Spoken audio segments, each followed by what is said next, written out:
Monsieur Koïda, vous êtes ancien ministre malien et vous avez beaucoup travaillé avec la Chine. Et comment voyez-vous la coopération entre la Chine et le Mali? Merci.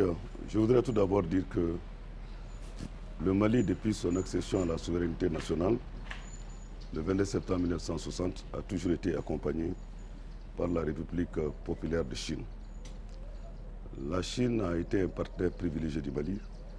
La Chine a toujours été avec le Mali dans tous ses programmes de développement économique et social.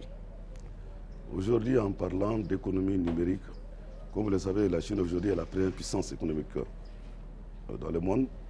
Et sur le plan numérique, la Chine également est en avance et elle a beaucoup contribué également au développement de l'économie numérique dans notre pays.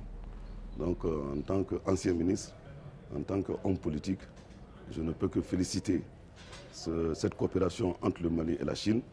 J'ai eu la chance moi-même de participer il y a 10 ans à un programme chinois, Jeunesse africaine et la Chine, où nous avons visité plus de 10 États chinois, 10 villes chinoises, Guangzhou, Shanghai, Pékin, bref.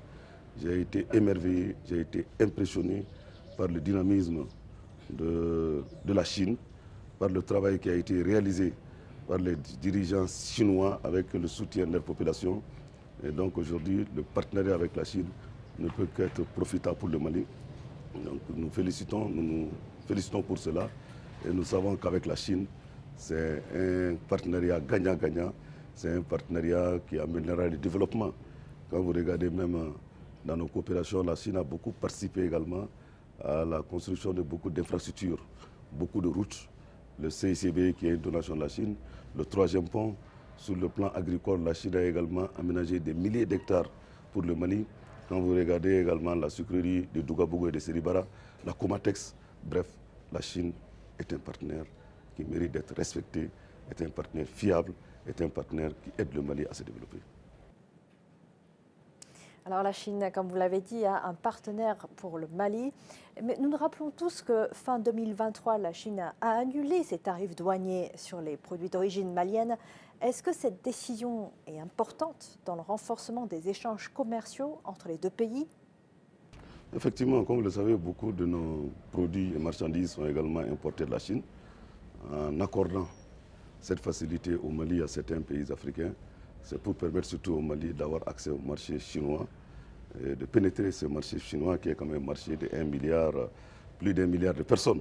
Donc ça amoindrira un peu les coûts et ça va permettre également que, de même que nous importons, que nous puissions également exporter vers la Chine, toute chose qui va contribuer au développement de notre économie et qui va également amplifier notre commerce. Comme vous le savez, au Mali, le commerce occupe une place prépondérante.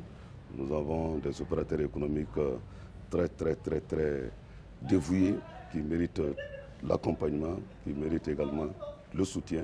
Donc si le gouvernement malien avec le gouvernement chinois parviennent à accorder cela au secteur privé, ça ne peut que pousser notre économie. Merci M. Koïda. Et j'aimerais bien savoir quels sont précisément les projets partenariats ou des projets des coopérations, des domaines de coopération qui méritent d'être encouragés aujourd'hui dans le cadre de la coopération entre la Chine et le Mali. Vous savez, l'économie numérique est devenue aujourd'hui la source de développement à travers le monde, ce qui fait également du monde un village planétaire. Et également dans le domaine scolaire, vous savez, la Chine a aussi offert beaucoup de bourses, beaucoup de cadres maliens qui ont fait des stages de perfectionnement. Donc bref, dans tous les domaines, nous pouvons compter sur la Chine et nouer un partenariat solide, un partenariat qui aidera le Mali d'être un pays émergent dans les mois, années à venir, tant que ce partenariat avec la Chine continuera.